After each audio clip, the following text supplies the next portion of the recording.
She was brushing her teeth when she said it.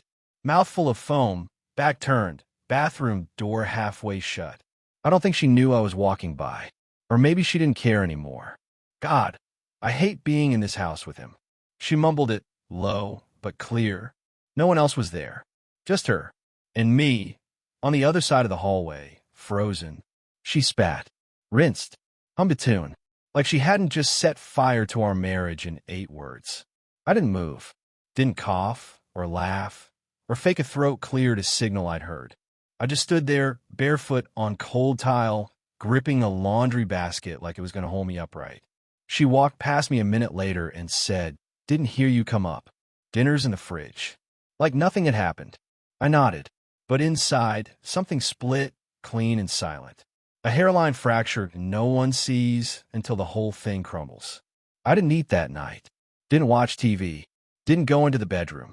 I just sat on the couch with the lights off, listening to her move around upstairs like a stranger rearranging furniture in a home she didn't care about. At 2:18 a.m., she came downstairs in slippers, startled to find me awake. I think she forgot I lived there. "Why are you sitting in the dark?" she asked, voice thick with fake concern. I smiled. That quiet, pathetic kind of smile you make when your mouth doesn't know what else to do. "Just thinking," I said. She shrugged, walked to the fridge, poured herself a glass of wine. 1 sip. 2. "You know," she said, still facing away, "you don't have to stay if you're unhappy." That was it. I stood, walked upstairs, packed a bag. No shouting, no tears, no asking why. She'd already told me why, between her teeth, and again with that wine-soaked suggestion wrapped in apathy. I left the key on the coffee table. She didn't follow me to the door. She didn't call the next day. But 5 days later, she showed up. Not crying, not begging, smiling, and holding a letter I was never supposed to see. I should have shut the door the second I saw her on my cousin's porch. But instead, I just blinked. No words, no hello, no expression, just confusion. She hadn't texted, hadn't called, hadn't even blocked me. Complete silence for 5 days. And now she was here, wearing that soft gray sweater she only ever wore when she wanted people to think she was calm. The kind of sweater that makes betrayal feel like a hug. She raised her eyebrows like I was keeping her out in the rain. There was no rain. "Can I come in?" she asked, already stepping forward. I didn't stop her. She walked in like she still had keys. Like nothing had changed. Like I hadn't heard her wish me out of her life from 12 feet away. Then she handed it to me. A folded piece of paper. No envelope. Just creased once. Middle of the page, stained with the oils from her thumb. I opened it slowly, afraid it might be divorce papers already signed. But it wasn't. Not even close. It was a letter. But not to me. It was about me. Written by her. For someone else. I only got through 3 lines before my hand started shaking. I think he's finally cracking. He doesn't fight back anymore. It's like living with fog. I've been leaving clues to make it easier. I don't want to be the one to actually end it. That would look bad. That would look bad? I stared at the words, then at her. Her face stayed still, like she was waiting for applause. Or maybe permission. I couldn't tell. "What is this?" I finally asked. She tilted her head, the way you do when pretending not to understand something you rehearsed. "You weren't supposed to read that," she said. "But maybe it's better this way. No more pretending." I wanted to scream, or punch the wall, or run until my legs gave out. But instead, I handed the letter back to her, turned around, and walked upstairs into the guest room where I'd been staying. I needed to be alone with the silence that now felt louder than any of her words. But she followed me, and what she said next changed everything. Not because it explained her betrayal, but because it made me realize I wasn't the only one being played. Not even close. She didn't wait to be invited into the guest room. She just walked in, stood near the dresser, and crossed her arms like she owned the space. Her tone dropped to a softer register, almost rehearsed, like someone practicing their lines before a courtroom apology. But what came out of her mouth wasn't remorse. "Clive, you were never supposed to see that letter. It wasn't meant for anyone but me. It's part of something my therapist asked me to write. A release exercise." A release exercise? My pulse throbbed in my ears. Your therapist asked you to describe how much you hate me and how you've been planting psychological landmines around the house. I said, almost laughing, "It's not about you. It's about processing." She stepped closer. "You think I'm the villain here, but you've been absent for years. I've just been trying to survive." That was the moment something snapped inside me. Not rage, not grief. Just this strange clarity. Like I finally understood I've been sharing my life with someone who didn't view me as a partner or even a person. I was background, set decoration, something to be maneuvered around. I walked over to the nightstand and picked up my phone. "You said I don't fight back. So fine. Let's fix that." "Who's he?" She blinked. "What?" "The guy. The one you were writing to or about." "Don't act like there isn't one. You don't write things like that into a void." Silence. Her breathing changed. Slight tremor in her bottom lip. It wasn't fear, it was calculation. She was weighing her next sentence like it was a courtroom verdict. Then she said it. "It's not a guy." I waited. "It's my sister." Now, this would have sounded innocent if I hadn't known her sister Blythe. The one who had always hated me. The one who said I looked like a cashier who gave up on dreams. The one who conveniently moved back to town a month before Evelyn changed her passwords, started locking her laptop, and suddenly needed solo space. She helped me write the letter. She's been staying with me some nights when you're at work or at Eli's. She's the one who told me to get out before you ruin my life. Ruin her life? I felt something in me twist. You're living with your sister behind my back, writing breakup drafts like we're on a film set, and I'm the bad guy? I needed support. Someone who actually sees me. You think I wanted things to go this way? You just didn't want to get your hands dirty. We stared at each other. I think she thought I'd beg, or cry, or retreat into myself like I always did. But instead, I smiled. Not because I was happy, but because I finally understood how this game worked. And then I dropped a sentence I hadn't planned, hadn't even thought through. It just came out of my mouth, clear and certain. "All right, you want out? Fine, but I'm not walking away empty." She narrowed her eyes. "What's that supposed to mean?" "It means I'm going to the one place you always feared I'd go." I didn't say where, but she knew, and suddenly, her face turned from smug to pale.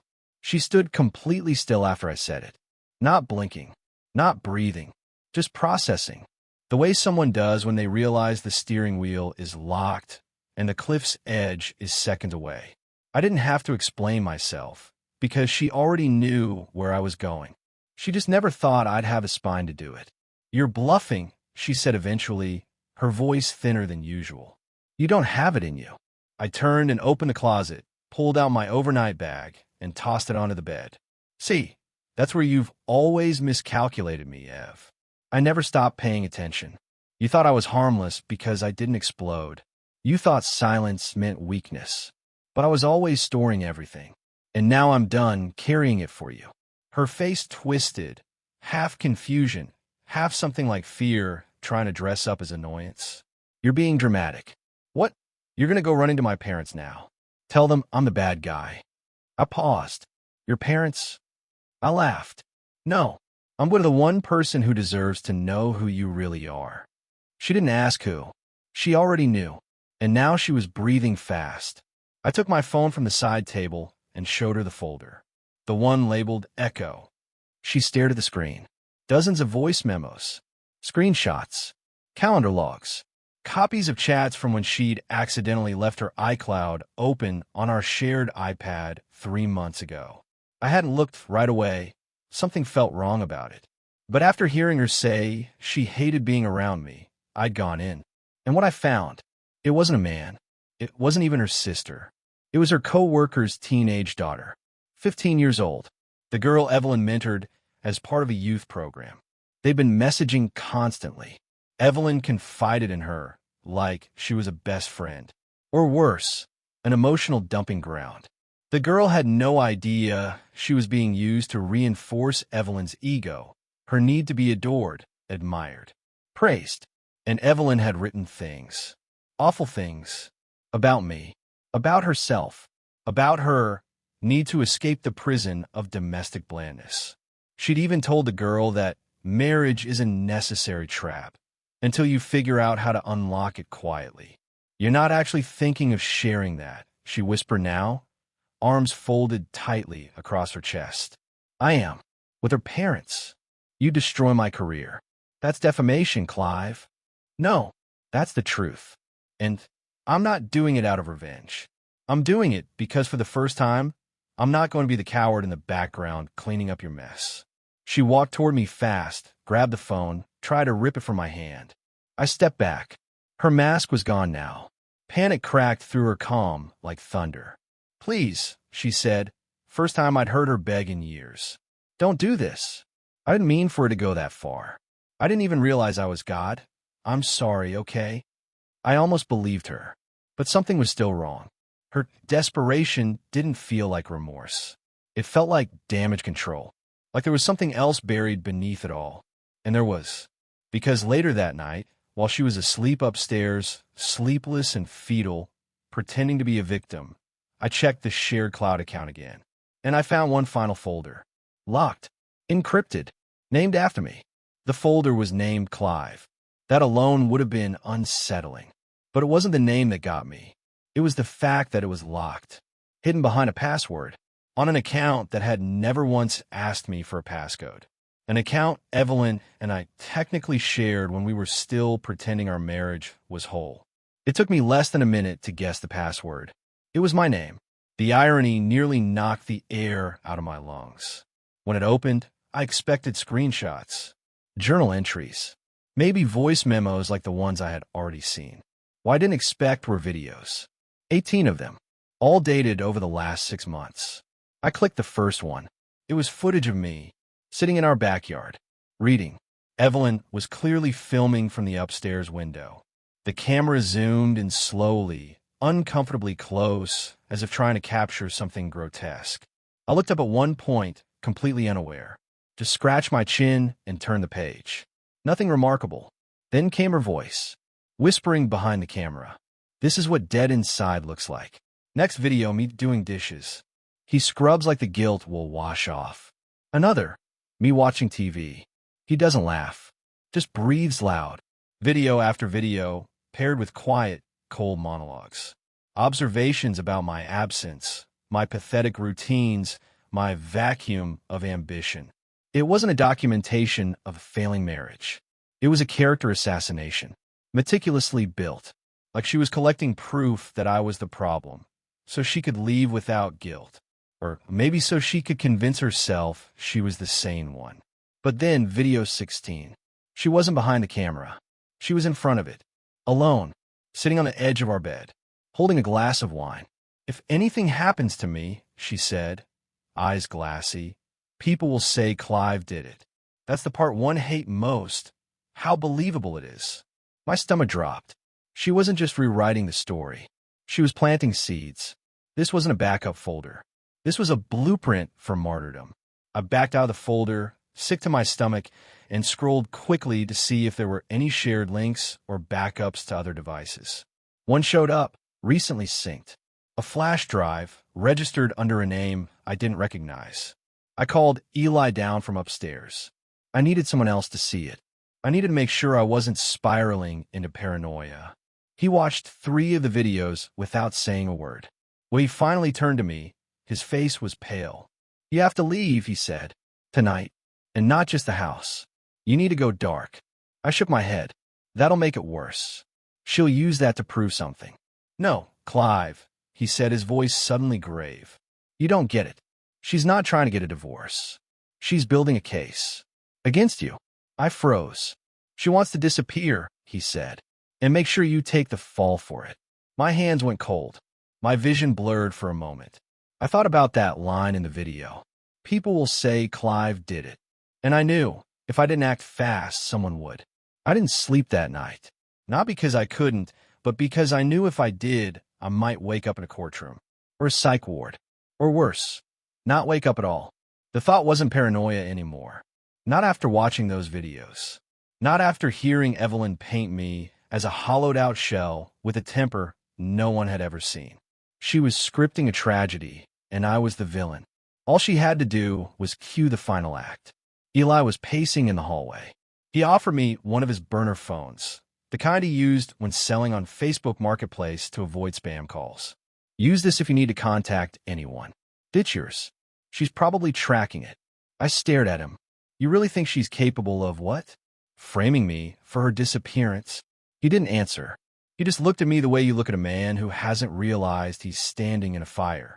At 4:15 a.m., I left. No note, no warning, no goodbye. Just keys left on the kitchen counter, a nearly dead phone in the trash, and a memory stick with all 18 videos in Eli's possession, plus a backup copy emailed to a lawyer friend I trusted in another state. I wasn't about to get outplayed at my own funeral. I drove for 8 hours. No destination. I stopped using my credit card 2 towns away. Switched to cash. Slept in my car the first night. Rented a month-to-month studio in a nowhere town the second. And I waited. No texts. No calls. Then, on day 4, a notification popped up on the burner phone. One of those news alerts that makes your blood run cold before you even read it. Local woman reported missing in Denver suburbs. Husband unreachable. I clicked. It was her. The article was brief. Evelyn S. had not been seen since Monday. Friends claimed she was withdrawing from everyone, that she feared for her emotional safety. The piece made a point to mention that her husband was unreachable and had reportedly left town under unknown circumstances. I felt like I was reading my own eulogy. Within 48 hours, the local Reddit threads were full of speculation. TikToks popped up from neighbors saying they always knew something was off about Clive. One even posted a video of me mowing the lawn in silence last summer with the caption, "That's a man hiding something." It was happening. I hadn't vanished fast enough. But then something flipped because a user posted a comment. An anonymous burner account. The username looked like gibberish. But the message? It included a full transcript of one of Evelyn's videos. The one where she said, "If anything happens to me, people will say Clive did it." The internet exploded. Suddenly, it wasn't about me anymore. People started asking who Evelyn really was. Who made the videos? Who they were intended for? There were screenshots of her Instagram DMs. A few leaked audio clips. One post hinted that she was trying to stage something far more elaborate than a vanishing act. She wasn't missing. She was hiding. And whoever leaked that video transcript, they weren't guessing. They had access. But here's the part that sent my stomach inside out. I never leaked it. Eli swore he didn't either. So who did? And why were they protecting me? The post stayed up for 3 hours before it was deleted. But by then, the damage was done. Hundreds of shares. Screenshots everywhere. Suddenly, I wasn't the monster in a domestic thriller anymore. I was the plot twist. Evelyn's name trended locally. A few commenters started picking apart her carefully curated persona, her spotless yoga posts, the inspirational quotes under every filtered selfie, the empowered woman blog she'd quietly started just a month before her disappearance. One Redditor wrote, "This feels like someone prepping an exit narrative. Not a cry for help. But I couldn't celebrate. I didn't feel safe. I didn't feel cleared. I felt hunted. Because somewhere out there was a person who had access to the videos I had only seen on Evelyn's private cloud. And it wasn't me. And it wasn't Eli. It took less than a day for the message to arrive. A single text, no name. It came through the burner phone like a whisper down a hallway. "I know what she did to you. She tried to do the same to me." I stared at the screen for what felt like an hour. Another message followed. "Meet me at the Lark Motel, room 6. Don't bring your phone. Don't bring anyone. She's more dangerous than you know." It felt like bait. A trap. A bad TV drama. But something in my gut told me this wasn't someone luring me into a setup. This was someone like me. So I went. The Lark Motel was one of those half-forgotten buildings on the side of a state road, sun-bleached paint, flickering vacancy sign, and doors that opened to the parking lot. Room 6 had no car in front of it. The curtain was drawn. I knocked. The woman who opened the door looked nothing like Evelyn. She was maybe in her early 30s, sharp-eyed, wearing a sweatshirt with the sleeves pulled over her fists. There were no introductions. She simply opened the door wider and said, "You're later than I expected." I walked in slowly, eyes scanning the room. Nothing out of place. One backpack on a chair. Her phone upside down on the table. The TV playing static. I didn't leak your video, she said before I could speak. But I saw it. Months ago. I sat across from her. Who are you? My name's Dara. I used to work with Evelyn. Same agency. She left before the scandal broke, but she was part of it. She just got out early, before the rest of us were burned. What scandal? She took out a flash drive and tossed it on the table. This is going to sound insane, but your wife isn't just some manipulative suburban sociopath. She's part of something structured, organized. They find vulnerable men, quiet ones, people with no major online presence, no loud circles. They get close, record everything, build a case. And then they sell the narrative. Sell it to who? To anyone who'll buy it. Advocacy blogs, private forums, even clients. It's all dressed up as performance art or activism, but it's a game to them, a controlled demolition of reputations. You were her project. I stared at the flash drive, my mouth dry, my skin buzzing like my nerves were misfiring. Why are you telling me this? Because I was her first test run, Dara said quietly. She didn't ruin me completely, but she tried. And when I saw your face in the footage, I knew what was happening, and I wasn't going to let her win again. I left that motel room with the flash drive, burning a hole in my pocket and a pit in my stomach. But just before I walked out, Dara said one more thing. She's not hiding. She's watching. I turned. How do you know? She messaged me yesterday, Dara said. Said you were getting too close. Said she might have to finish what she started. My heart thudded in my chest. Where is she? Dara's expression flattened. She's not where you think. She's already moved on to her next phase. And the worst part, she paused, looked me in the eyes. She has help. I didn't sleep the night after meeting Dara. I didn't even try. I just sat in my tiny rental, flash drive plugged into my laptop, watching hours of footage, archived messages, and voice recordings Evelyn had sent to a circle of people I didn't know even existed. Men like me, women like Dara, others too far gone to speak out. The puzzle was grotesque, but it was complete. Evelyn hadn't simply wanted to leave me. She wanted to leave clean, with a story so neatly tied in false trauma and veiled language that she'd emerge as a survivor, and me, a ghost with a guilty silence. But this time, she overplayed her hand. The very next morning, I packed the evidence and took a quiet ride back to Denver. I didn't go to the police. I didn't go to the media. I went to her. She was living in a rented Airbnb under another name, something Dara had discovered through a flag Venmo payment for wellness supplies. She was already prepping her re-entry, a podcast, an upcoming healing memoir, and a self-filmed documentary on emotional survival. I rang the doorbell. When she opened the door and saw me standing there, holding a small manila envelope, she went pale. But only for a second. Then came the smirk. You should be careful showing up here, Clive, she said coolly. People might think you're unwell. No, I said, stepping forward calmly. They're going to think you're exposed. I handed her the envelope. Inside is everything. The videos, the emails, the chat logs, the metadata. All of it. Plus a signed affidavit from Dara. Evelyn's hand trembled, but her face didn't flinch. You think this would do anything? You think the world will take your side? You're a man. You'll be called bitter, unstable, dangerous even. Maybe, I said, turning back toward the street. But there's one thing you can't manipulate anymore. She raised her eyebrows. I'm not afraid of you. The next morning, the videos went public. I didn't post them. Someone else did. Dara, through a network of people who had once been manipulated, gaslit, and buried by voices like Evelyn's. The story spread. Not like wildfire, but like water. Quiet, persistent, unstoppable. Evelyn disappeared again, this time not by choice. Her publisher dropped her. The podcast deal vanished. Her public blog was removed for community guideline violations. And me? I came home. I walked through the door of my cousin's house, not as a man undone, but as a man rebuilt. I eventually moved, changed my number, got a dog, a mutt with one eye who followed me around like I was his second chance. We were both damaged, but we weren't broken.